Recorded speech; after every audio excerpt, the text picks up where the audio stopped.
Tanshi is a 23-year-old non-binary queer tattoo artist, designer, and as they best like to describe themselves, a maker of absurdities. They generally take inspiration from nothing or everything around them. They have been tattooing for about 3 years now and have worked with multiple studios in Delhi, India. They have also restarted their studio shop, Studio Chipkali, and make original only one-off products, often upcycled. In the future, they look to use their work to collaborate with more queer, trans, neurodiverse, and disabled folks. I was able to talk about great topics ranging from handpoke tattooing to life in general to perspectives of being a queer artist working in urban India. I hope I was able to provide a meaningful conversation here. I enjoyed my conversation with Tanshi a lot, and I hope you do too.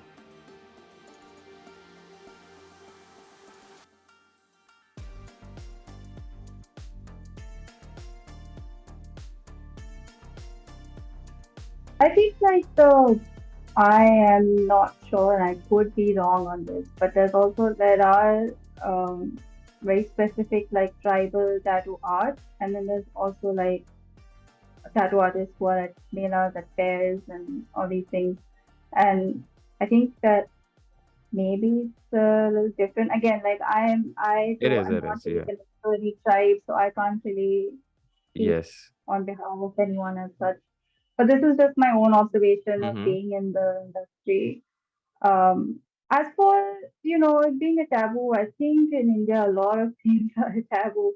Even Yeah. if you weren't a tattoo artist, even Yeah. if you were just doing art, even if you were just painting, I think that would also be viewed as like, why are Yeah. you doing this? Yeah. Um, I think that there's just a lot of factors, like I get it, like people, like your parents might get worried about like, are you gonna make Mm-hmm. money off of this? Because it's not something that's very stable, at least not when you start out. And in a country like India where there's competition for everything, including, Mm-hmm. tattooing, um, Mm-hmm. it's just like the concern is maybe valid how it's portrayed, though I don't know about that. Mm-hmm. Um, yeah, but so as you might know, I do like specifically hand poke tattoos, and hand poke tattooing also has been obviously it's been there for centuries, even before there was like machine tattoos. And now like the hand poke culture that's slowly emerging in India is very, I don't know, it's very different from what it was just with machine tattoos. So that's also quite interesting to see. And obviously it's more, prevalent in like the younger population. Mm-hmm. Um, so yeah. No, yeah, definitely. I feel, that's, you know what? Like, it's so interesting that yesterday I was actually sort of watching this documentary on YouTube, and luckily it was about an hand poke artist in Philippines, Van Gogh, if you know her by any Yes, chance. yes, yes. I do. I did see that documentary a long time back actually. And I Yeah, think she got really famous after the documentary also yes. was released. It's really nice actually.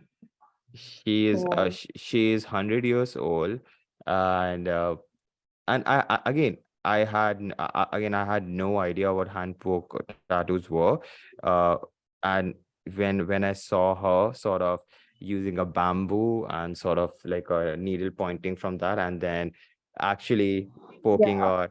Oh, and I was so interested. Then I actually was just doing my research and just going through your work, and I saw one of your posts where mentioned that you're a hand poke artist, and then those things sort of switched together, and I was like, okay, Yeah.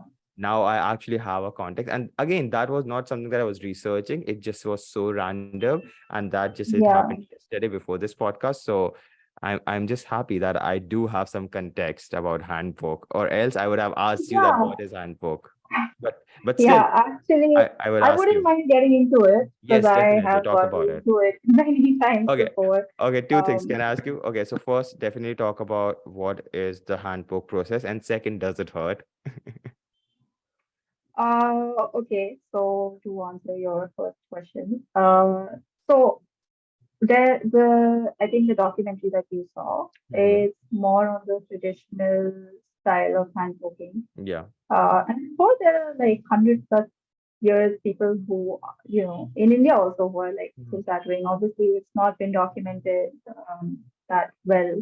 I do know a couple of people who do document this stuff, although I can't recollect their names right now. But the process now, like the hand poke that you see now on Instagram, everywhere, it's pretty much like a machine tattoo, except Mm. minus the machine. That's it. Like everything else from the gloves, the ink, stencils, like wraps, all of that, it's the same.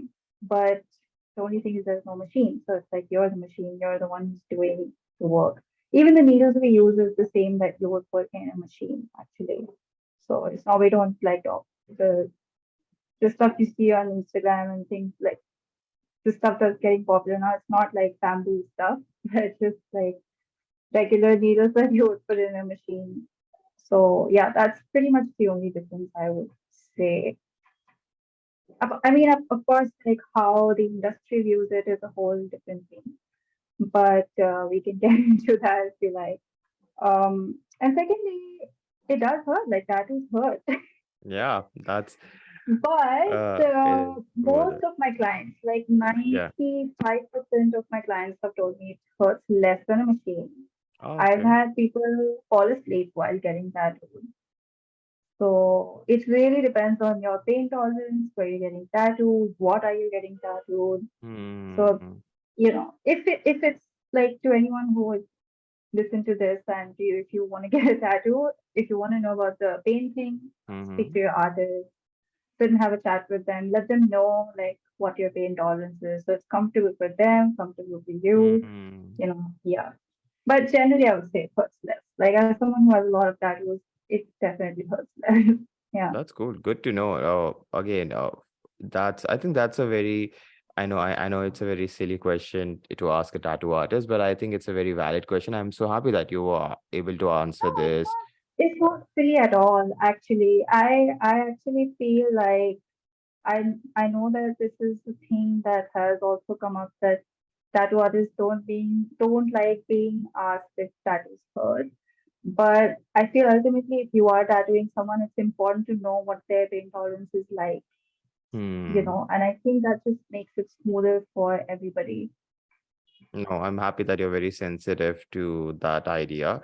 And I'm happy that if someone is listening to this and if they I definitely want people who, if they listen to this, approach you to get a tattoo and they just I hope appreciate, so. yeah, and they appreciate that, hey, Tanshi is actually really sensitive to our pain tolerance. So that's a good thing. Okay, so I'm very interested in, we definitely talked about some ideas about tattooing, but I definitely want to talk about, because as a general observer, I've seen, again, tattoo is something, it's not that it has not been there. Like, even when I was a kid, let's talk about when we were sort of, I'm just assuming we are at the same age range. So even in 2000s, when we were in school, we were little kids, still I did Mm, had like an idea of what a tattoo is, because tattooing is just uh visible everywhere in films, TV shows, mm, anywhere we look, right? But I didn't really had like a real life example when I was growing up. Even a lot of older cousins or older people around me, even if they were rebellious when they were in college, still like it was sort of a more conservative urban middle class India, especially in Noida, Delhi. But now, fast forward to, let's say, after 2015, after 2016, after 2017, when internet became quite common, people started using phones everywhere. Now, mm, 2023, I just see so many young high schoolers, so many 18-year-olds, 19-year-olds, new college people, and even now parents, like literally my parents. My mom is so open to getting a tattoo. I know that a lot of her friends in their late 40s are getting a tattoo, and something completely switched, right? yeah. Specifically in Delhi, NCR, even I would say just urban cities across India. Mm. So, as a tattoo artist, are you seeing the industry grow, and are you also seeing a lot of older clients? I mean, my mom has 3 tattoos by me. Amazing. She's like 60 now. Oh, wow. Yeah, so which is, I mean, she got them all by me. I don't think she would go and get them by anyone else. That's But we cool. don't know. We don't know. Indian parents can be so surprising sometimes, like Yeah, yeah, in a yeah. bad way also, but sometimes they're just like, you think they're gonna be really, like they were in and about something and then they're not, and you're like, like didn't expect it. But so I got my first tattoo at 20. I am 23 right now.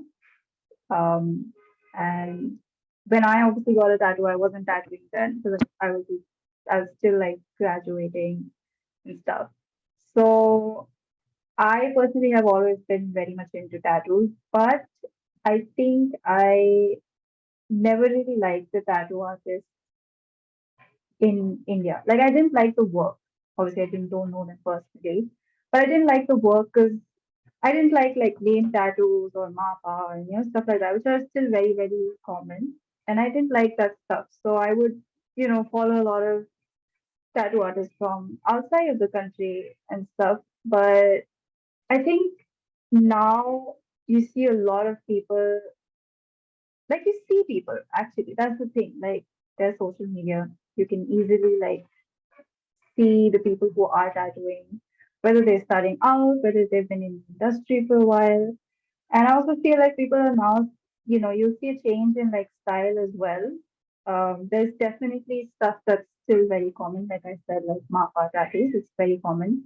But you'll also see people now drawing their own original art, um, making their own designs or flash tattoos, which I think actually comes from a lot of the handpoke culture that has happened in India.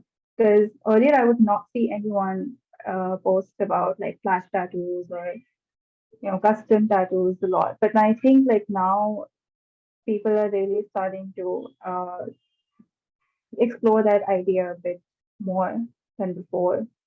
So yeah, it's changed. Like it's gonna change for sure, right? Like anything changes over time, even if it's like slow. Uh, back when I got a tattoo, it was also much more difficult for me to figure out who to get a tattoo from, all of that. I didn't know also how the industry works, but now that I'm a part of it, I'm like slowly figuring it out. That this is how it works. This is how people approach you. I don't mean people like clients, I mean like artists themselves. So things like that.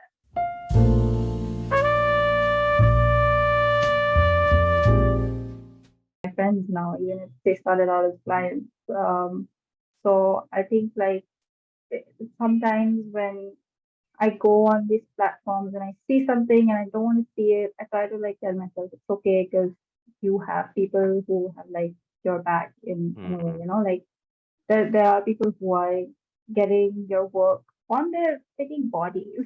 So Oh, yeah. That's I think that's yeah, the biggest so that compliment, right? An artist can yeah, get that their work is on one's body, right? Not hanging at their home or office, but rather it's on their body.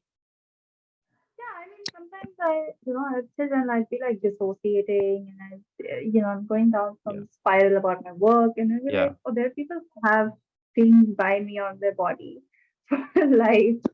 So unless they get that shit covered up, which is also up to them, but still, like they got it done, so that's also like a Yeah.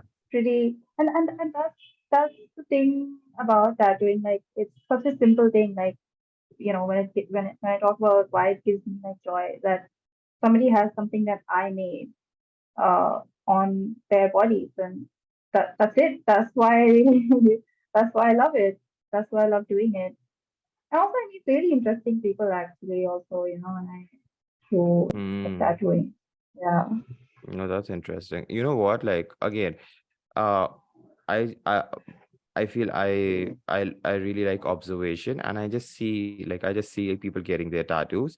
So I see a lot of people who are getting their fifth and sixth tattoos, right? Like really tattoo connoisseurs, right? Who are really into tattooing, and I see that it has become sort of a I would say it has become part of their life, right? Where a lot of tattoo reflects their personality, a lot of their life experiences, and they are actually have friends who actually talks about tattoos, who actually sees these tattoos and understand what this person is going through, be it a happy moment or a sad moment or a profound movement. And then there are people who are just getting their first tattoos, right? Who are like really straight edge people, very, I would say, reserved, but still they have this small tattoo somewhere hidden here, like in a very Hmm. concealed position. And I see that, oh, that's their sort of silent rebellion, right? Because tattoo are so unique that they can represent so much for so many people. So again, as you mentioned, just seeing that your artwork Hmm. on someone else's body, I feel it's such a endearing thing, right? I think that's such a pleasure for an artist. So now I just want to sort of like take a segue. And again, if you're comfortable, I would definitely want to talk about what does it mean to be, let's say, queer uh, in Delhi or in India general, right? Uh, if you're comfortable, you can talk about your opinion in terms of Hmm. being an artist or in terms of just general perception. Oh, oh, okay. Honestly, if I have to talk about being queer in India, I think it would not fit. You have to call me back for another session here so we can talk about that because I see. it would take too much time. Um, as a queer artist, though, I would say, you know, being a part of the handbook community has been quite nice actually because in India, a lot of people who are currently handpoking are either women or queer artists, um, or just maybe even like queer positive. So it's maybe not all, but majority of people are in fact queer are. So I find wait queer positive. I don't think that's what I meant to say. Anyway, just people who are like queer affirmative. Sorry, queer affirmative. Um, and I think that's also one of the reasons why I am happy to be a part of the handbook community. I have criticisms, I have critiques. I'm very pessimistic, so I do point out like flaws and things a lot, But at the same time, I'm quite grateful for a tattoo community within the tattoo industry that's very supportive like that. Because in India, just like any other industry, the tattoo industry or the art industry is full of like misogynistic people, queerphobic people. I see like really terrible stories every now and then online about some really famous tattoo artist, assaulting someone, assaulting a client, just things like that. It's India after all, you have these things everywhere, in Mm-hmm. every sector. You have it here. It's like unavoidable. And I'm really happy that as a queer person, even if tomorrow like the majority of the industry does not respect my work, I have a community that does, and that really does matter. Like that, even if it's not a lot of people that support that small. I wouldn't call it small though, but that support really matters a lot. As for being queer in India, it's not fun. It's not fun, but I'm happy somehow. Like I think now at 23, I have been, my parents have been sort of supportive. I feel like they don't know a lot of things, so they can be very ignorant at times, but they are, they're trying a little bit. So, but my experience is sadly like one in a million because most queer people who I know don't like have that familiar bond because you know we know how Indian families are. Even if you're not queer, you're gonna get dragged for something else. So um, yeah, I don't know how much of that I can fit into this, but I Mm-hmm. just give an artist perspective. So I hope. And again, I want like people who listen to this, like keep in mind that this is again just my Mm-hmm. experience. I am someone who is upper middle class. So this is a very like this is Mm-hmm. just my experience. So I can't speak for people who have different castes, different upbringings. I can't say anything on that. So maybe we'll call me back here again. We can talk about it in depth Sure, no if worries. you want to. No, no, definitely. Again, I'm more than always. For me, it's all about just learning about other people, how because again, it's for me, it's just I want you to sort of explore this, right? Because Yeah, someone just growing up in India, or I wouldn't say even India, it's just general perception of queerness, of not even let's say queerness, of just being a man or being a woman is so conservative. Sometimes it's so limiting that hey, if you're a boy, this is the set of rules for you. If you are a girl, these are the sets of rules for you. Now, you can just imagine for a queer person, it's just that uh like the social rules and the general guidelines would be so difficult, right? So I just can offer yeah. empathy So and just want yeah, to hear perspective. And you rightly pointed out that you have a one in a million perspective where your parents have been really supportive. They are trying to understand your perspective, and also you also mentioned that you're from middle or upper middle class background. So that actually adds a layer. But what about queer perspective? From a lot of marginalized sections, or even from rural India or rural parts of South Asia. So that's a whole that's a different experience also. So again, yeah, it's such a complicated narrative. So I definitely see that. yeah. You know, the thing is that about being like, or how like a cisgendered man or how cisgendered woman would be expected to behave. I think like there's people feel that when we talk about being queer, it's just obviously it's about like our safety, our health, our rights, but it's not something that's you know it's kind of like how people talk about like say like feminism, and they'll exclude things out of it or they'll exclude trans people out of it. It's not meant to be that. So I think that uh, in India there's definitely a lack of willingness to learn. That thing is really lacking. Like even if there are people who would sit you down and tell you how we feel or how we experience life, I feel like people don't want to listen. That's the thing. And now in India there's a new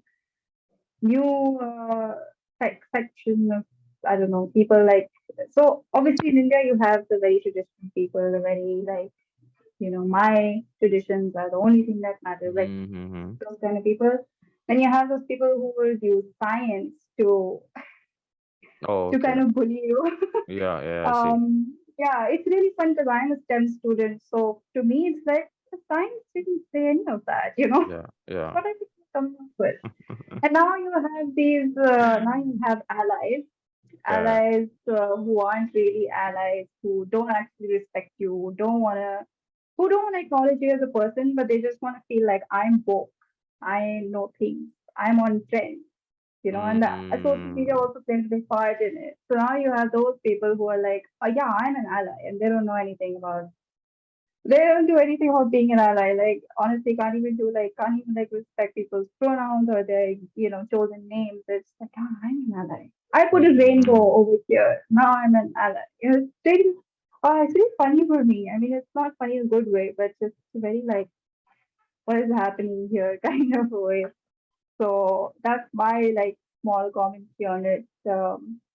So yeah, I think like now I've actually started to be a bit away from the activism part and everything because it was starting to get a bit too much. I'm not someone who does well in crowds around people. I'm just pretty much stay holed up in my room actually. I'm a very like misanthropic person like that. I don't like people. So there was a point when I was involved a little bit in these things, but now I'm like, okay, I have a life to live as well, and I can't be a part of these things. It's taking like a toll on me. But to people who are just, I don't know if that maybe there are people listening in who would be like queer phobic. I don't know, like I don't know, mind your own business, like it's actually not that hard. It's not that hard to respect people, even if you don't understand where they're coming from, even if you don't understand their experiences or anything. You don't have to, you don't, like people think you need to know to the point, like, and then they'll ask you these intrusive questions about your life, about your body, and all these things. Why do you need to know this? You just be respectful and like just just calm down and yeah, that's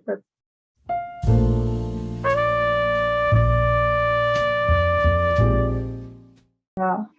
It is very interesting. Um, I feel that every culture, be it West or be it India, is not clean with their approach to how mm, they treated a lot of marginalized people. It's, as you mentioned, right? It's mostly about that, hey, we don't care about their someone else's experience. Again, it's, you know what, to empathize with someone else, it takes a lot of internal work, it takes a lot of mm, education, and it is hard work. So people are afraid of hard work. That's why uh it's not about I just feel that to accept other perspective is very difficult, and people who are able to do that, I find them to be someone that who are truly educated, right?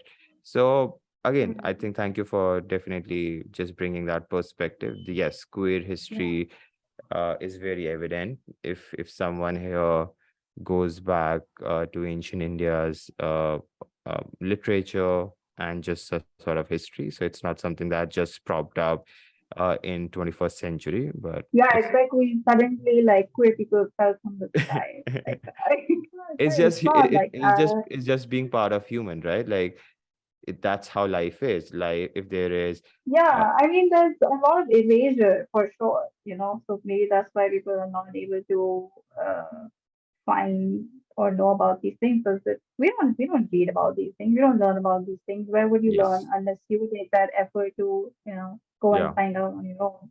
So erasure is definitely there, but it's not something that's new is like all I wanted to say. Like it's not a new being like queer is same as being for me, like personally I think it's the same as being just a person. So it's not something that's Yeah. new, it's not something that came up like obviously how people express their queerness can has and could change over time.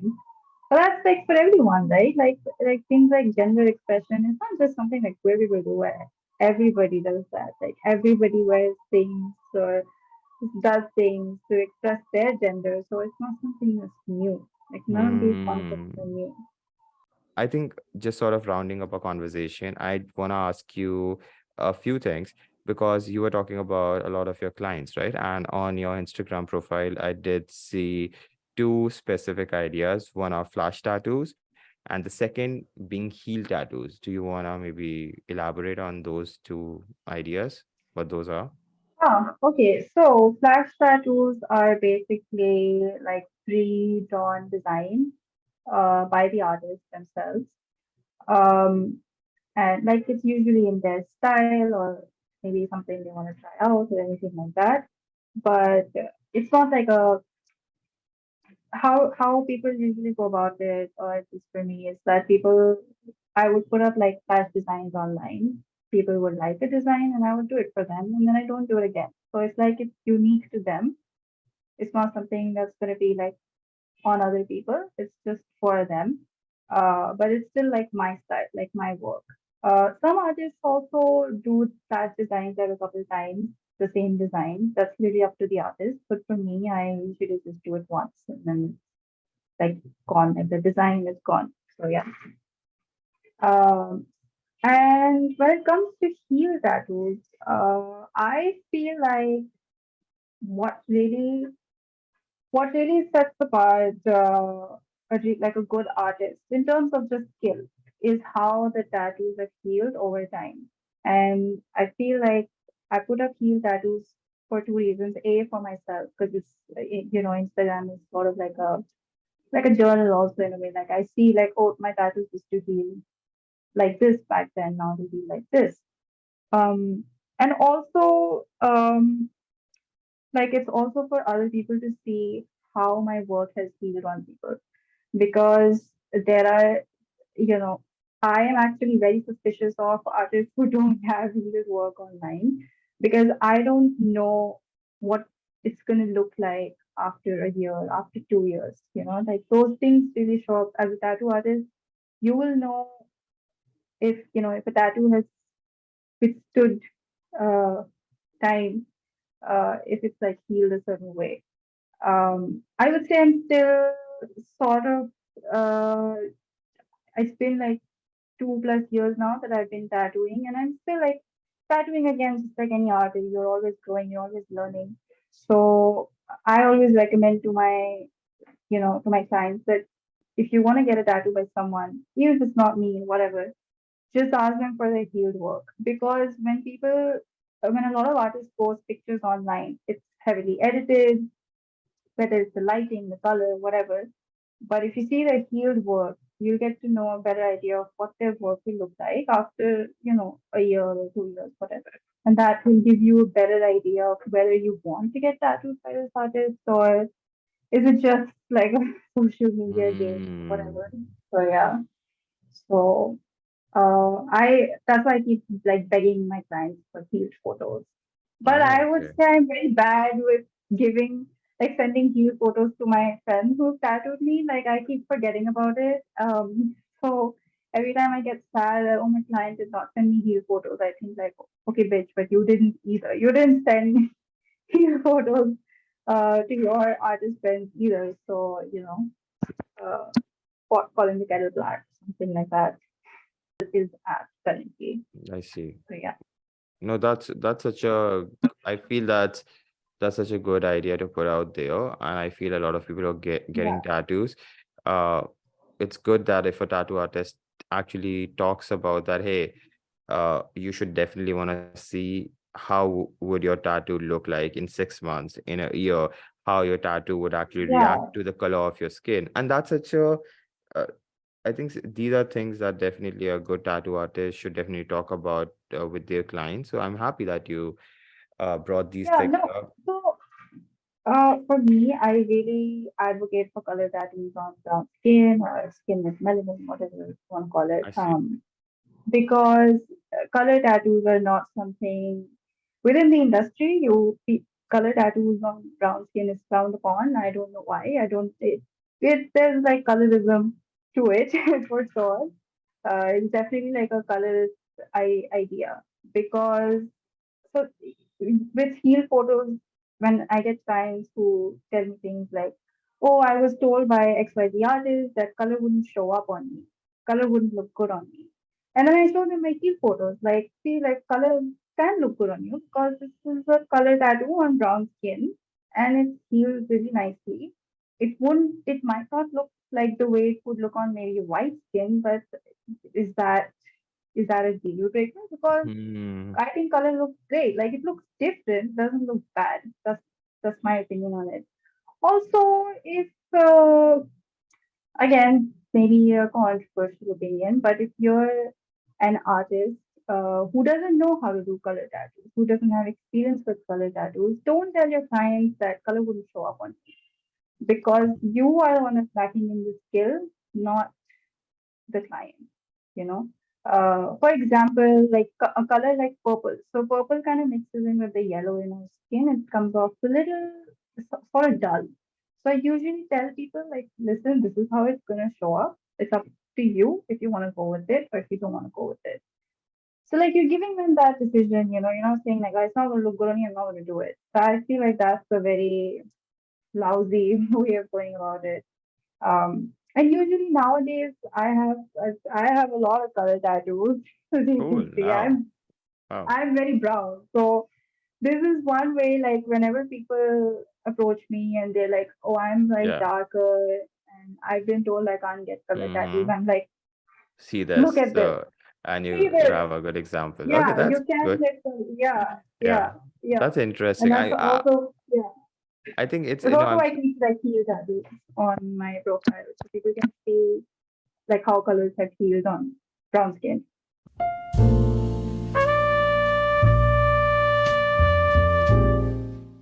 I yeah, was thinking like, let's say a 18 buddy, year I'm old. pretty young too. Yeah. No, let's say again, you're a young artist, but still you definitely have some experience. So let's say someone, a 17 or 18-year-old kid who is seriously thinking into getting into tattooing. So what advice would you give them? Um, there's definitely a lot of things, but I think the one thing I would say is like, I mean, there's a couple of things actually. The Mm-hmm. first thing would be like, you're going to screw up. That's gonna Mm-hmm. happen. It's gonna happen. You're gonna screw up. You're gonna make mistakes. You're gonna do maybe some shitty tattoos. You're gonna do tattoos that are not gonna heal well. But you have to remember that you have to learn from it. You have to like take it with pinch of salt and like, okay, I screwed up, but it's okay. Next time, maybe I know it's a little daunting. The thing is, when you're tattooing, it's not like a painting where you just redo it or like Mm-hmm. the, some artwork that you can't. There's no redoing of it unless you like, cover it up. Once you've done it, you've done it. It's there. It's on a person's skin. But we're people, humans. We're going to make these mistakes, and I would say be open to criticism, but also use your own like head. Don't follow anyone blindly. Kind of just see what could be useful for you, and then you can like not pay attention to the rest. Um, then I would say please be hygienic. If you're at 18, so when I first started out, I was doing tattoos pretty unhygienically because I didn't know anything about it. Mm-hmm. So I would say like as important as doing a tattoo is, like the actual tattoo, the hygiene is just as important. So please make sure that you are, reading up on the precautions. There's actually a lot of courses now that will teach you about tattoo hygiene and things like that. And again, I'm also open to having this discussion with people because I have had younger like tattooers approach me and ask me about the hygiene thing, and I'm very open to Mm-hmm. explaining the whole thing. um, so yeah, be mindful of that. And lastly, I would say, when you're learning, like when you're learning how to tattoo, when you really want to like dedicate yourself to a skill, just delete social media off of your phone. Just don't go on social media because that shit will like make you spiral. You'll start comparing. You'll start, critiquing yourself in a way that's not necessary. When you're tattooing, empty your brain out. Whatever comes to your mind, just use that as a catalyst and not what you see online. Because that is a trap. Like sooner or later you're gonna realize that is a trap and there's no point getting into it. So when you're actually taking time to learn, just do it without looking at other people's work or anything like that for a while at least. So yeah.